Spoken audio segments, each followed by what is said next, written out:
6 tahun 2014, yaitu tentang wajib belajar pada malam hari terhadap anak se-Kabupaten Bintan. Tujuannya apa? Tujuannya adalah kita ingin meningkatkan kualitas sumber daya manusia di Kabupaten Bintan, maka perlu digerakkan disiplin jam belajar pada malam hari terhadap anak. Ini pertimbangan Pak Bupati terhadap anak-anak kita itu untuk mengatur supaya Bapak dan Ibu serta pihak sekolah sama-sama saling menjaga anak. Karena apa? Zaman sekarang ini kita, anak-anak kita sudah terlena oleh yang namanya perubahan zaman, yaitu teknologi dan sebagainya. Tetapi kita lalai untuk mengawasi dan mengontrol belajar siswa agar anak-anak kita ini bisa berprestasi. Nah, inilah kelalaian kita sebagai orang tua. Ya, maka dari itu Pak Bupati mengeluarkan Peraturan Bupati Nomor 26 Tahun 2014 dasarnya ini, ya, untuk meningkatkan kualitas sumber daya manusia. Yang kedua, bahwa untuk menghindari para anak keluar rumah, terutama pada malam hari, maka perlu dilaksanakan wajib belajar pada malam hari. Nah, bagaimana teknisnya, Pak? Teknisnya nanti kita sama-sama kita rembukan, ya. Jadi Bapak mengontrol di rumah pada malam harinya, kami guru mengontrol belajar pada pagi harinya. Jadi inilah kesuksesan agar sumber daya manusia kita di Kabupaten Bintan khususnya itu lebih meningkat dan lebih menonjol daripada kabupaten-kabupaten lain. Ini baru pertama kali terjadi di Kabupaten Bintan, pemerintah perhatian terhadap generasi kita. Yang ketiga, pertimbangan dimaksud huruf A dan B perlu ditetapkan peraturan Bupati. Makanya dari dua pertimbangan itu Bupati menetapkan peraturan, yaitu nomor 66 tahun 2014. Dasarnya seperti itu, Bapak Ibu. Ya. Jadi, Pak, kalau misalkan anak saya melanggar, anak saya Pak, itu nanti kita jelaskan. Oke ya. Yang selanjutnya ini dasar peraturannya. Undang-Undang Nomor 12 Tahun 1956 tentang otonom, Undang-Undang Nomor 32, Undang-Undang Nomor 22, Undang-Undang Nomor 20 dan sebagainya. Dasarnya di negara ini seperti ini. Jadi kita tidak bisa membuat satu peraturan tanpa adanya dasar undang-undang. Kalau kita membuat peraturan tanpa dasar undang-undang, maka kita yang akan salah. Sekali lagi saya mohon maaf Bapak dan Ibu, ya, saya bukan mengajari atau menggurui Bapak dan Ibu, tetapi saya hanya ingin mempertegas bahwa pemerintah pusat dan pemerintah daerah ini saling berkoordinasi. Ya, jelas ya Bapak Ibu ya. Yang selanjutnya ini peraturan Bupati tahun 2012 tentang penyelenggaraan pendidikan yang paling penting perdanya. Nomor 9 tahun 2012 tentang penyelenggaraan pendidikan. Inilah peraturan daerah yang harus kita punya. Ya, selanjutnya. Nah, ini terus. Nah, di dalam peraturan Bupati ada beberapa pasal, ya, ada kurang lebih 8 pasal, ya, ada kurang lebih 8 pasal. Perlu saya pertegas lagi bahwasanya di dalam pasal pertama, ya, sebagai yang pertama daerah adalah daerah Kabupaten Bintan, 2 kepala daerah adalah Bupati, 3 pemerintah daerah adalah perangkat daerah, 4 sebagai unsur penyelenggara pemerintah daerah Kabupaten Bintan, dan 4 adalah jam wajib belajar pada malam hari adalah bebas waktu belajar anak di malam hari. Dan kelima, tempat umum adalah fasilitas yang menimbulkan keramaian dan kegiatan-kegiatan yang sifatnya tidak mendidik bagi anak. Ini di dalam pasal 1. Sedangkan di dalam pasal 2, ya, tujuan dan sasaran dalam wajib belajar pada malam hari itu adalah yang pertama, ya, pasal 2. Ini tujuannya ini Bapak Ibu semata-mata hanya untuk anak didik kita, hanya untuk anak Bapak dan Ibu. Pemerintah tidak memikir apa-apa, pemerintah hanya memikirkan bagaimana generasi kita ke depan berkualitas. pemerintah hanya mikir bagaimana generasi kita terhindar dari kegiatan-kegiatan yang tidak bermanfaat. Ini tujuannya dari pemerintah. Pemerintah tidak semata-mata membiarkan anak kita, generasi kita begitu aja, tidak. Tetapi pemerintah ingin kualitas sumber daya manusia Indonesia ini lebih unggul dan lebih kreatif lagi dan terhindar dari masalah kegiatan radikalisme khususnya yang lagi marak-marak ini. Ya, jelas ya Bapak Ibu ya. Yang ketiga, pasal yang ketiga. Nih, apa sarana dan prasarana yang digunakan untuk wajib belajar malam? Bisa rumah tinggal, balai warga, PKBM, sarana ibadah, dan sarana lainnya. Ini sarana-sarana yang diwajibkan untuk belajar pada malam hari. Rumah tinggal ya, rumah.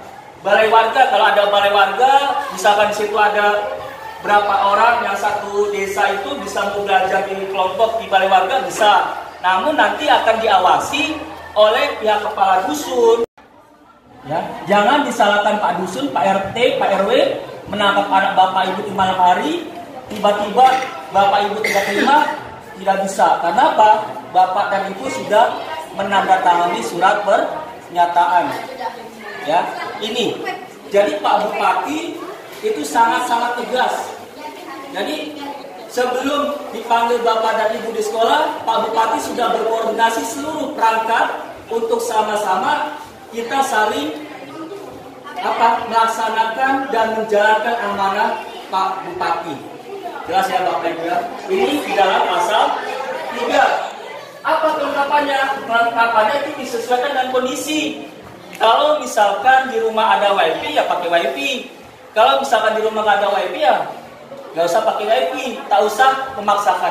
Intinya jam 7 sampai jam 9 itu siswa harus ada di rumah. Sedangkan kami para dewan guru tidak bisa memonitoring anak bapak dan ibu. Kami hanya bisa memonitoring pada pagi harinya. Malam harinya adalah tugas dari bapak dan ibu. Jelas ya Bapak Ibu ya? Oke, yang ke pasal keempat. Pasal keempat, pemberlakuan jam belajar. Nah, pemberlakuan jam belajar itu dimulai pada jam 7 malam sampai jam 10. Pak, ada pertanyaan. Kalau anak saya ngaji sampai jam 8 atau jam 9, bagaimana Pak? Itu nanti ada buku kendali. Dalam artian, kalau misalkan si anak itu ngaji, berarti harus mengetahui ustadznya. Kalau anak itu belajar kelompok, misalkan kelompok A ya, dengan Bapak Husen misalkan, dia harus ditandatangani oleh Bapak Husen. Jadi harus ada kesinambungan jam 7 sampai jam 10. Jadi anak-anak kita ini terkontrol dengan baik, tidak ada kita khawatir. Karena apa? Anak-anak selama ini mandai-mandai kita, ya. Yang selanjutnya, di dalam pasal 4 ayat 2 dikatakan di situ, ya, selama wajib belajar pada malam hari tersebut kepada anak tidak dibenarkan keluar rumah, berada di tempat umum dan di tempat hiburan, arena nonton TV bersama kafe dan sebagainya, apalagi tempat permainan game online. Ini yang dikhawatirkan pemerintah. Jadi pemerintah itu sudah tahu bahwasanya anak-anak muda sekarang ini sudah terlena yang namanya game online. Apalagi kalau ada warnet terdekat dari rumah, itu lebih bahaya lagi. Ya, jadi tidak dibenarkan, harus di rumah Bapak Ibu kontrol. Sudah belajar nak, sudah ini nak. Tidak perlu kita ini kan, yang penting si anak itu mempunyai kewajiban, mempunyai tanggung jawab sebagai seorang pelajar. Ini semata-mata Bapak Ibu untuk meningkatkan kualitas sumber daya manusia kita. Oke, itu di dalam pasal 4. Di dalam pasal selanjutnya, pasal 5. Di dalam pasal selanjutnya ini ya, oke. Pasal 5. Nah. Oke ya. Nah, ini Bapak dan Ibu, satuan tugasnya di dalam bab 5 ini. ada kepala dusun, lurah, kades, camat semua. Ini satuan tugasnya, ya. Kepala dusun, lurah saling berkoordinasi. Masing-masing tugas, Pak RT dia menjalankan di lingkungannya. Tokoh agama misalkan dia ngaji sampai jam 8, dia menjalankan di lingkungannya, baik itu di masjid maupun di musola. Pak camat wilayah secara keluasan, kades, lurah dan sebagainya. Ini satuan tugas para pejabat yang ada di daerah kita masing-masing. Selanjutnya, nah ini Bapak Ibu, di dalam pasal 6 dijelaskan dan dipertegas tugasnya. Ya, yang pertama, ya, satuan tugas tersebut memastikan pelaksanaan kegiatan belajar apakah sudah efektif ataukah belum. Yang kedua, memfasilitasi kebutuhan pelaksanaan kegiatan bagi belajar pada malam hari. Ya, yang ketiga, melakukan razia. Nah, ini Bapak Ibu. Jadi jikalau nanti anak Bapak Ibu kena razia, jangan disalahkan Pak Dusun atau Pak RT atau Pak RW. Karena apa? Ini sudah ada dasarnya di dalam pasal 6. Ya. Nah, melakukan razia, pemeriksaan dan teguran terhadap anak yang tidak mematuhi wajib belajar pada malam hari dan ikut mengawasi secara aktif. Nah, jadi tugas Bapak Ibu adalah kontrol anaknya sebaik mungkin supaya anak itu lebih aktif belajarnya. Ya. Itu pun kalau diatur oleh peraturan bupati bagus, ya. Anak kita berkualitas. Tapi zaman sekarang, ya, sudah diatur aja masih reset, masih tidak ikuti, ya. Tuh. Oke, di dalam pasal selanjutnya. Nah, ini Bapak dan Ibu yang perlu saya pertegas. Sanksi kepada anak yang tidak mematuhi jam belajar pada malam hari dan dijumpai di tempat-tempat umum, maka dikenakan sanksi pembinaan sesuai dengan peraturan yang berlaku. Nah, ini Bapak Ibu, ya. Sebelum Bapak dan Ibu, ya, anaknya diberikan sanksi, dibuat terlebih dahulu surat pernyataan. Kapan diberikannya? Akan diberikan sekarang. Pengisiannya kapan?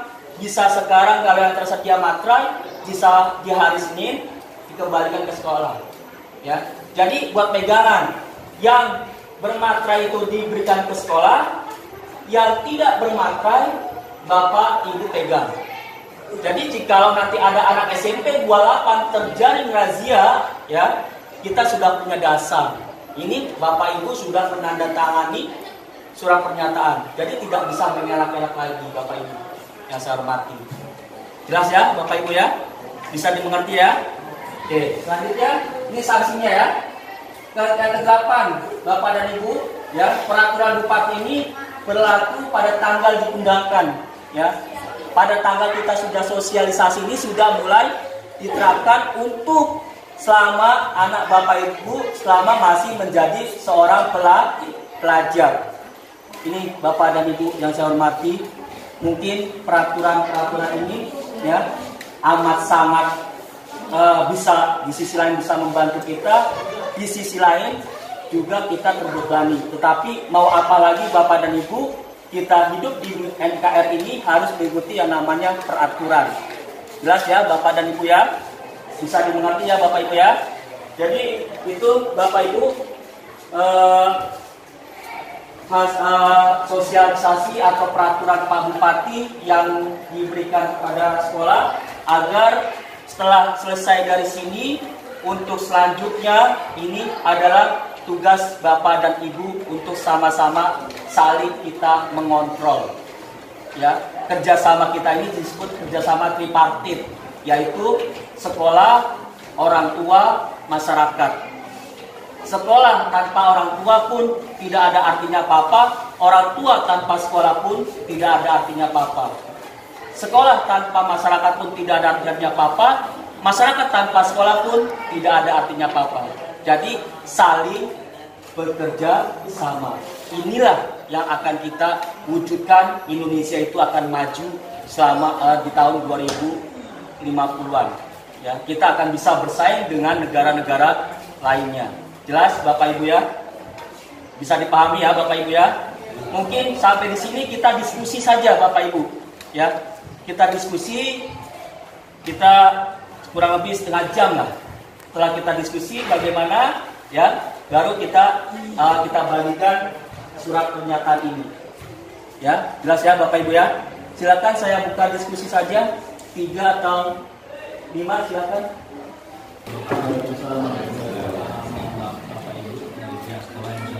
Mungkin langsung saja Pak Ya. mengenai rasa hormat saya. Mungkin untuk program pemberian pemerintah ini memang jujur ya saya juga bangga kita hargai dengan segala peraturan yang ada, ya tentunya supaya cuma mungkin satu yang ingin saya tanyakan, kalau seandainya oke sih tidak masalah, saya juga senang dan istilahnya saya hormatilah dengan segala keputusan ini mungkin peraturan pemerintah yang ada ini. Cuman satu, kalau seandainya memang anak-anak ini diterapkan untuk belajar malam hari walaupun di rumah, jadi seandainya dari pihak orang tua atau dari pihak keluarga mungkin ada keperluan atau ada acara di tempat tetangga atau mungkin family atau orang tuanya, seandainya si anak ini mengikuti orang tua ini, terus di suatu tempat itu kedapatan Pak RT, Pak RW atau banyak instansi terkait di situ, kenapa kok bisa di sini, seharusnya kan belajar. Nah itu bagaimana caranya? Nah terus satu lagi, nah itu satu Pak ya, satu lagi, dan seandainya memang itu terjadi nanti, tindakannya bagaimana, langsung atau dilaporkan ke sekolah atau ada istilahnya pembatasan. Setelah kejadian itu berarti memang betul-betul anak ini memang harus vakum di rumah, tidak ada kemana-mana pada malam hari tanpa alasan apapun. Nah, mungkin itu yang saya tanyakan ya, nanti ya mungkin ini diskusi kan atau mungkin, tapi bukan berarti saya tidak setuju dengan peraturan, sangat setuju sekali Pak, sangat setuju. Cuman kita namanya bertetangga, namanya kita bermasyarakat, pasti walaupun di malam hari kita kapan-kapan waktu pasti kita ada keperluan, mungkin si anak ini juga ya namanya mungkin dengan saudara, ada yang harus dikunjungi atau mungkin orang sakit dan segala macam. Tapi dengan alasan itu, tapi karena adanya peraturan ini, jadi mana yang kira-kira lebih akan kemana kira-kira, atau memang ada sanksi yang harus dijatuhkan ke anak ini, atau memang ada pembelaan lah ya, dengan alasan tersebut. Nah mungkin itu aja ya. Terima kasih. Assalamualaikum warahmatullahi wabarakatuh. Dengan Bapak siapa? Pak Marni. Ada lagi Bapak Ibu? Warahmatullahi wabarakatuh. Waalaikumsalam. Langsung saja. Ya, Undang-undang ini kan udah dari 2014. betul. Dan saat sekarang akan ditimbulkan kembali. Betul. Karena kemarin itu cuma sekedar pembuatan undang-undang. Betul. Tapi tidak ada tindak lanjutnya. Sekarang yang saya pertanyakan di sini, dengan aturan-aturan yang kebanyakan tumpang tindih, saling memiliki aturan yang berdasarkan aturan pemerintah. Dan sekarang aturan itu semua apakah sudah sinergi dengan perlindungan anak? Satu. Kedua, untuk kenakalan remaja itu atau anak-anak kita itu tidak serta-merta orang tua bisa mengendalikan anak dengan rambu-rambu perlindungan anak, kan begitu.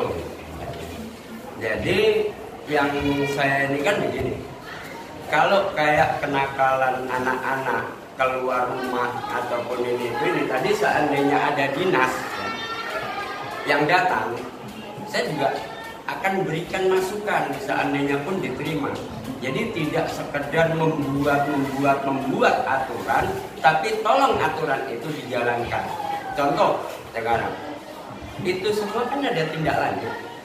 Contoh seperti warnet atau tempat-tempat warung yang ada wifi, itu ada aturan, ya kan? Ya, di situ harus diberi sanksi juga, jangan ke orang tua saja. Otomatis kalau anak tidak diberikan leluasa bermain di situ, otomatis juga dia pulang, kan begitu. Sekarang tugas itu seharusnya Satpol PP, kan gitu. Sementara Satpol PP Bintan ini terlalu banyak, juga nggak ada yang bekerja. Ya, ini mungkin nanti dari pihak sekolah bisa menyampaikan kalau pas waktu ada rapat di dinas pendidikan atau gimana, kan begitu. Sebenarnya saya sendiri pernah ini terus terang aja, ada satu wifi itu buka tidak pakai aturan, ya kan? Ada bahasa keluhan dari wali murid karena dia tidak bisa berbuat keras kepada anak, akhirnya dibiarkan karena takut nanti kena sanksi dari perlindungan anak. Dia buka itu sampai lewat waktu, dan anak itu pun ya kita jangan tutup mata, kita katakan yang sebenarnya anak-anak sini juga itu bisa dibilang waktu sekolah pagi ngantuk, posisinya malam tidak tidur, kan begitu. Tapi saya pernah melaporkan hal tersebut ke Satpol PP, nggak ada tindakan. Berarti kan cuman aturan, kan begitu. Ya kita kan ibaratnya memberi laporan kepada Satpol PP untuk ditindaklanjuti. Kalau perlu ya diberikan sanksi kepada pemilik, kan begitu. Ya tidak membatasi mereka berjualan, tapi ada aturan-aturan untuk anak sekian hari jam sekian disuruh pulang, kan begitu. Ya, terus kalau masalah aturan memang saya rasa semua wali murid, orang tua yang memiliki anak itu saya rasa sangat setuju. Cuman sekarang untuk kedepannya diharapkan murid, orang tua dan guru itu harus sinergi. Yang saya beri contoh aja sekarang begini, Pak. Ini maaf cerita karena saya bukan wali murid. Saya wali murid, tapi bukan komite. Kalau saya seorang komite, saya akan memberikan masukan kepada pihak sekolah itu di ruangan kepala sekolah. Tapi karena saya cuma wali murid, saya berikan ini di waktu-waktu rapat inilah. Ya contoh sekarang kayak anak-anak aja SMP 28 contoh. Orang tua ini pada nggak tahu apa saja aktivitas di sekolah, kan begitu. Jadi mereka berangkat ke sekolah. Nanti ini maaf cerita, di sekolah ada yang pakai motor dengan alasan berbagai macam. Mereka pinjam motor kawan keluar, ada yang kekurangan ini, ketinggalan ini dan sebagainya. Itu mohon bantuan kepada pihak sekolah. Bisalah kiranya membuat aturan lah untuk anak ini di jam sekolah itu ya minimal harus berada di sekolah. Apapun itu, seandainya buku mata pelajaran tidak dibawa, beri sanksi minimal 1 mata pelajaran karena tidak membawa buku. Ya udah diskor, dikeluarkan dari 1 mata pelajaran. Ini salah satu contoh ya. Jangan sampai nanti begitu anak ini keluar yang katanya ngambil ini, ngambil itu, atau guru yang guru, terjadi hal-hal yang tidak diinginkan, pasti pihak sekolah yang akan dituntut oleh wali murid. Kan gitu. Saya mengatakan ini, saya prihatin kepada para guru. Karena kalau guru salah sedikit, ranahnya ke kepolisian. Tapi kalau murid yang bersalah kepada guru, cukup dengan kata maaf. Ini cuma bahasa saya ya.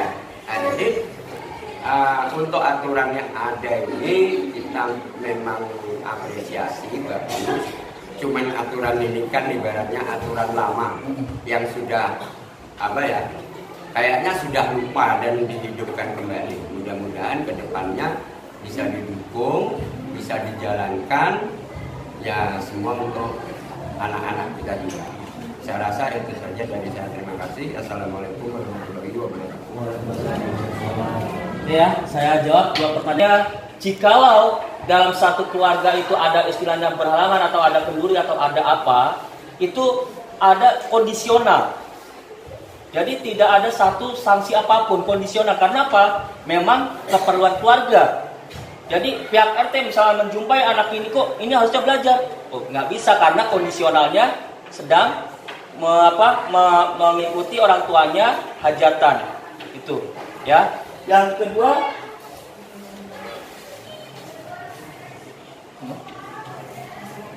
Yang kedua untuk sanksi ya. Sanksi yang diberikan oleh anak itu tadi sudah dijelaskan. Ada beberapa tupoksinya, tugas pokok dan fungsi. Jikalau di daerah RT atau RW berarti wilayah RT dan RW ya. Jikalau di wilayah sekolah berarti di sini sekolah dan sebagainya. Itu ya, bisa diterima ya Pak ya.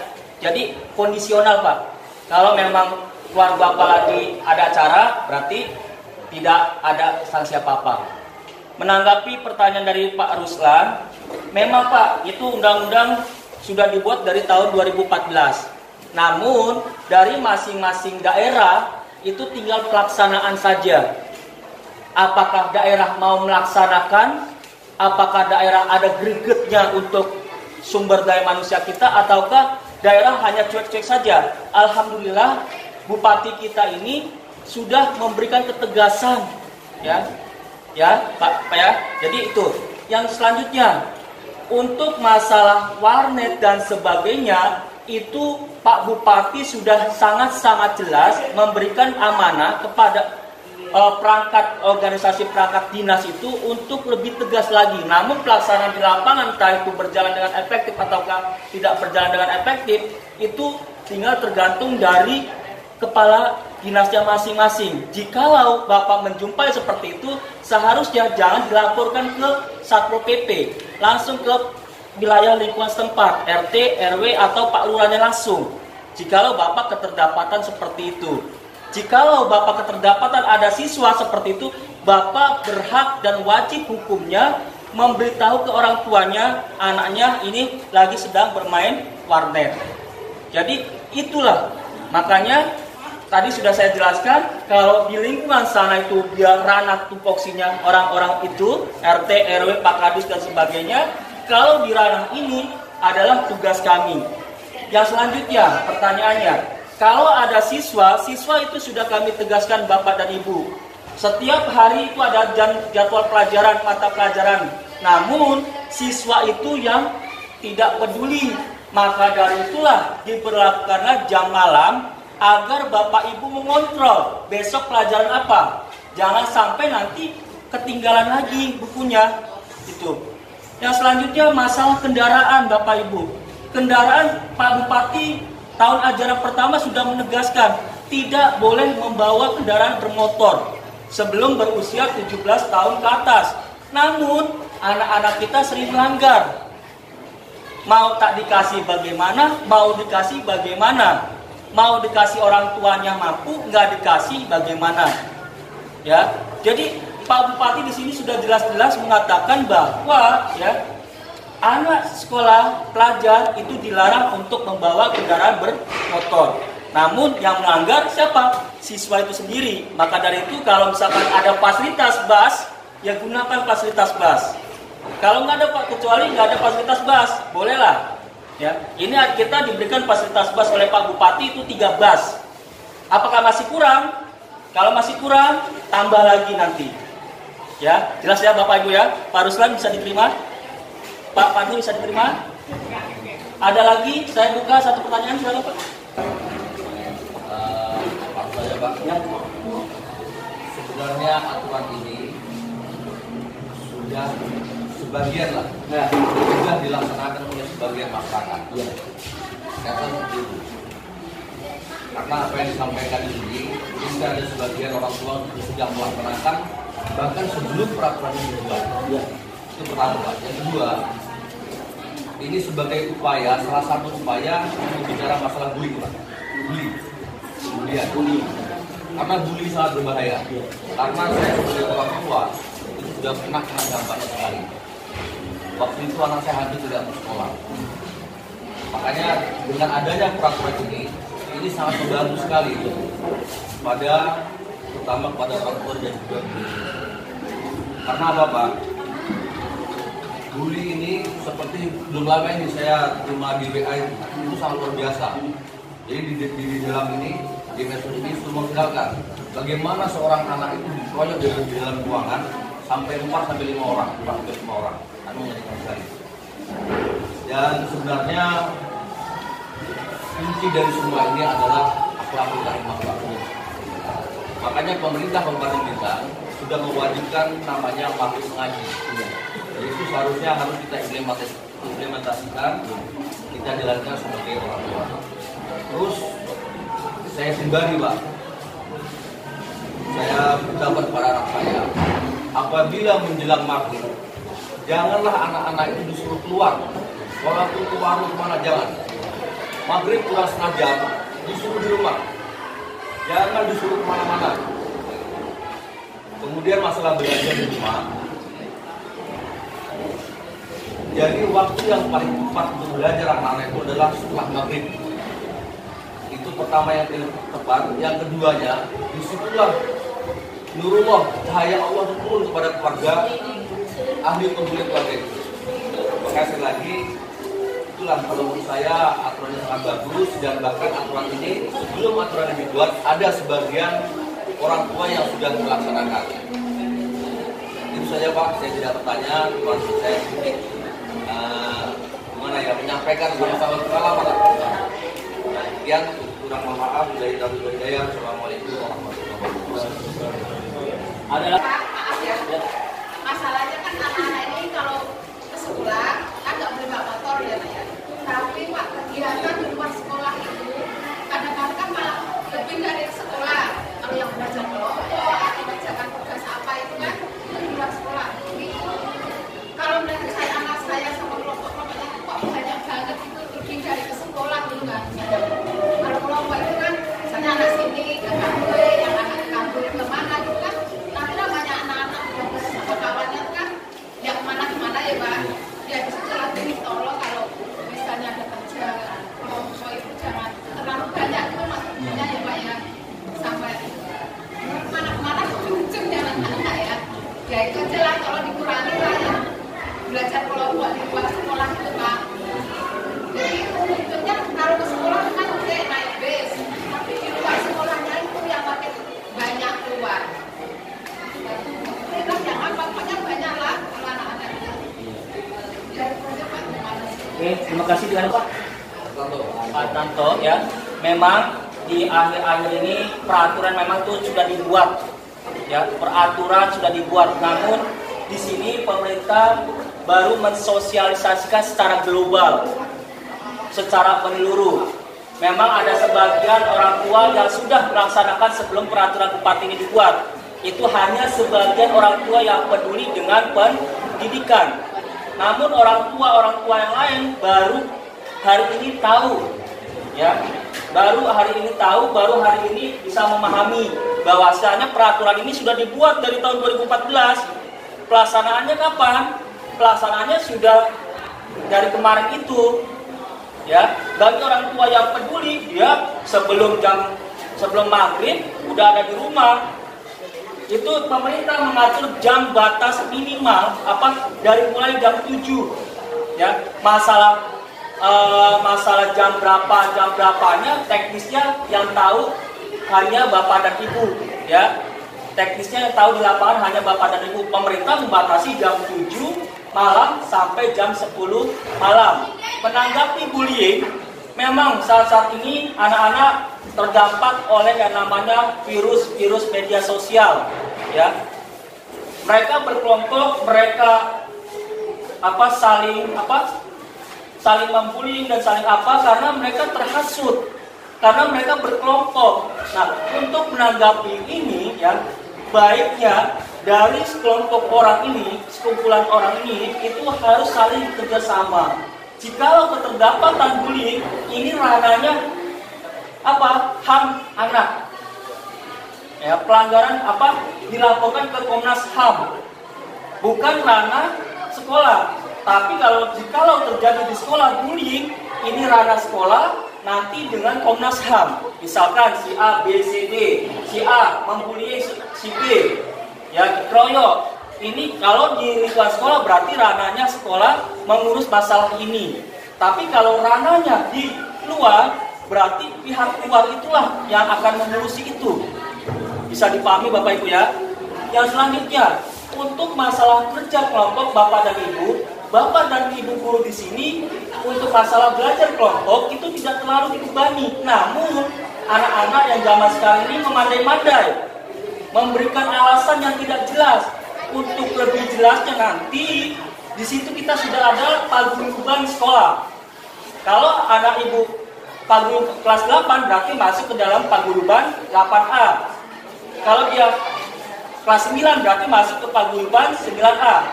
WA itu, grup itu adalah koordinasi, saling menginformasikan, saling bekerja sama. Makanya saya kalau ada informasi, kalau ada apapun, saya langsung WA-kan melalui grup. Agar apa? Bapak dan Ibu tahu anaknya ini seperti ini loh. Ya, ya jelas ya Bapak Ibu ya. Jadi ini informasi. Ya, nggak mungkin pihak sekolah membebani anak-anak belajar kelompok sebanyak-banyak tugas, tidak mungkin Bapak Ibu.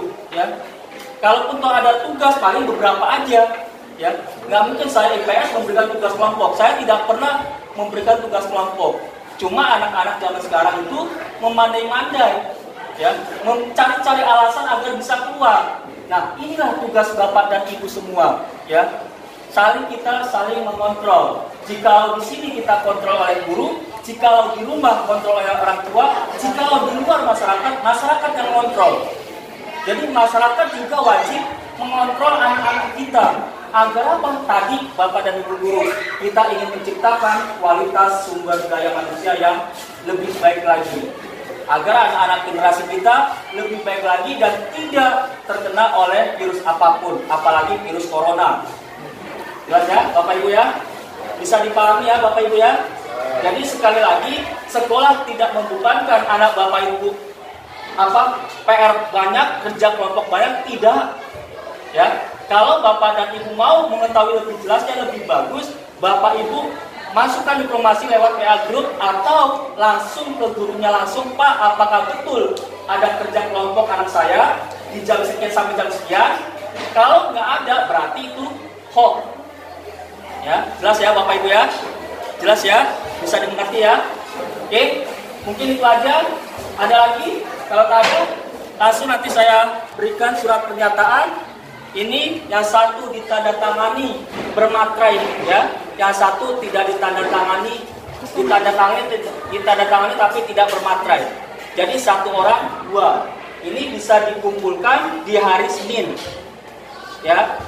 Nah, kalau sekali lagi, kalau anak Bapak dan Ibu melanggar peraturan ini, tertangkap oleh Pak Dusun, tertangkap oleh Pak RT, tertangkap oleh Pak Lurah, jangan disalahkan. Karena apa? Bapak Ibu sudah menandatangani surat pernyataan ini di atas materai legal. Pak, kalau anak saya berbuat mesum atau apa Pak, ditangkap sama Pak Dusun, ya urusan Pak Dusun, mau dibawa kemana? Pak, anak saya bermain warnet, masyarakat bertindak. Pak, anak saya bermain kemana-mana, ya masyarakat itu yang bertindak. Jadi masyarakat juga berhak mengontrol anak-anak kita. Bisa dipahami Bapak Ibu ya? Mungkin itu aja pertemuan kita, rapat kita, koordinasi kita pada pagi hari ini. Mudah-mudahan apa yang saya sampaikan dari awal sampai akhir bisa dimengerti dan bisa dipahami, dan kita dapat saling bekerja sama. Tanpa ada Bapak dan Ibu, sekolah ini tidak ada apa-apanya. Ya, sekolah tanpa ada Bapak Ibu juga pun tak ada apa-apanya juga. Keberhasilan ini adalah keberhasilan kita semua. Untuk siapa?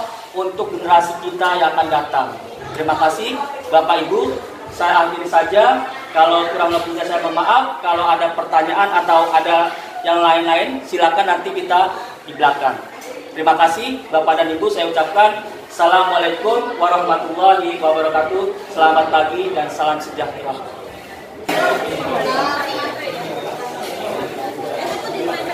Kalau kurang paham dalam penelitiannya,